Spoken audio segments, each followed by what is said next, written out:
En este vídeo veremos qué es la eficiencia energética y el ahorro de energía especialmente aplicado a las viviendas.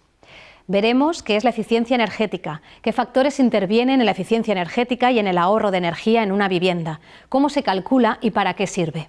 Conoceremos cómo se clasifica la eficiencia energética de una vivienda y dónde podemos consultarla. Y por último, cómo podemos mejorar la eficiencia energética de una vivienda y cómo ahorrar energía. 7 puntos básicos que nos ayudarán a entender conceptos básicos generales. La eficiencia energética es la capacidad que tiene una vivienda para reducir la cantidad de energía que demanda o consume para conseguir mantener la vivienda en unas condiciones térmicas de confort.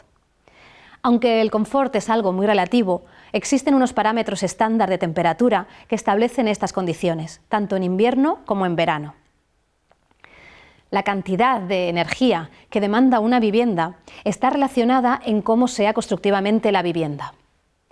La energía que consume una vivienda para alcanzar este confort puede proceder de fuentes de energía renovables o de fuentes de energía no renovables. Las fuentes de energía no renovables son todas aquellas que se encuentran en la naturaleza de forma limitada. Combustibles fósiles como el carbón, el gas, petróleo, recursos cuyas reservas son limitadas y por tanto van disminuyendo a medida que se consumen. En cambio, las fuentes de energía renovables están basadas en la utilización de recursos naturales como el sol, el viento, el agua, la biomasa, y se caracterizan por no utilizar combustibles fósiles, sino recursos naturales capaces de renovarse de manera ilimitada. Ejemplos de ello es la energía eólica, térmica, geotérmica, fotovoltaica. Una vivienda necesita mantener unas condiciones térmicas de confort y para ello interviene cómo es la vivienda constructivamente y sus instalaciones térmicas. La piel del edificio tiene como objetivo el proteger a las personas de las variaciones de temperatura y de las inclemencias del tiempo. Las fachadas, las ventanas, las cubiertas y los suelos son los elementos principales de la piel de los edificios y serán más eficientes conforme sean más capaces de impedir el intercambio de temperatura entre fuera y dentro, permitiendo que los sistemas de calefacción y refrigeración necesiten menos energía para mantener una temperatura estable de confort en el interior. En cuanto a la calefacción, la refrigeración o la producción de agua caliente, la energía que consumamos dependerá de lo eficientes que sean los sistemas que tenemos para conseguir mantener la casa a una temperatura de confort o calentar el agua. Cuanto más eficientes sean nuestros sistemas, menos energía consumirán para conseguir una misma temperatura. Dentro de las tipologías constructivas con criterios de eficiencia energética existen distintos estándares como son las viviendas pasivas. Passive House, viviendas con una demanda de energía casi nula. Para el cálculo de la eficiencia energética hay un método que se establece a partir de una directiva europea, a transponer a la legislación nacional por los países miembros.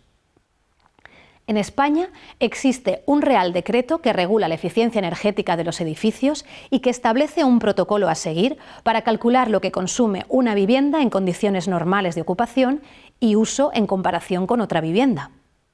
El consumo de energía de una vivienda se mide en kilovatio-hora metro cuadrado al año y en emisiones de CO2.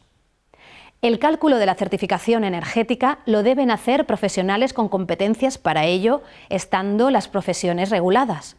La certificación se puede llevar a cabo para un edificio o para una vivienda.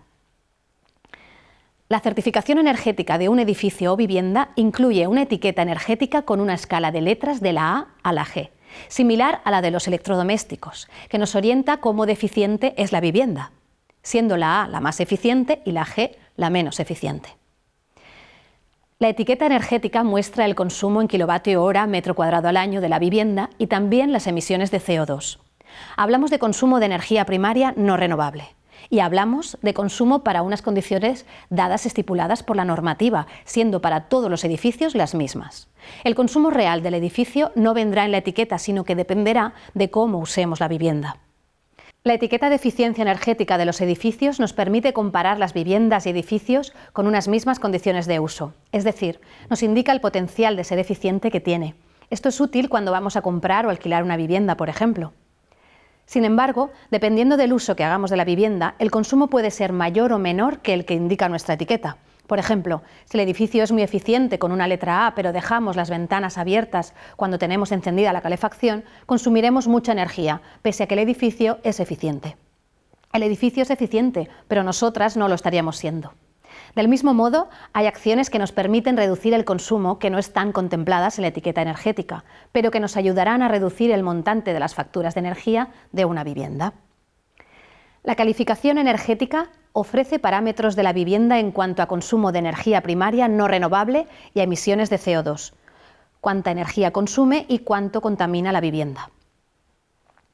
Si hablamos de consumos, se podría decir que la distribución media del consumo de energía de una vivienda sería: calefacción, 47%, refrigeración, 2%, agua caliente, sanitaria, 19%, iluminación y electrodomésticos, 25%, cocina, 7%. A efectos de la certificación energética en edificios de viviendas, solo se contempla el consumo de calefacción, refrigeración y agua caliente sanitaria. Sin embargo, no se incluyen la iluminación, los electrodomésticos ni la cocina, por ser elementos de más fácil sustitución que implicarían renovar la certificación con cada cambio en los mismos. Cualquier mejora en estos elementos reducirá nuestra factura, pero no se reflejará en una mejor letra. En cuanto a las emisiones de CO2 en España, los edificios son responsables del 8,3% de las emisiones de CO2. Por otro lado, la generación de electricidad es responsable a su vez del 19,2% de las emisiones de CO2.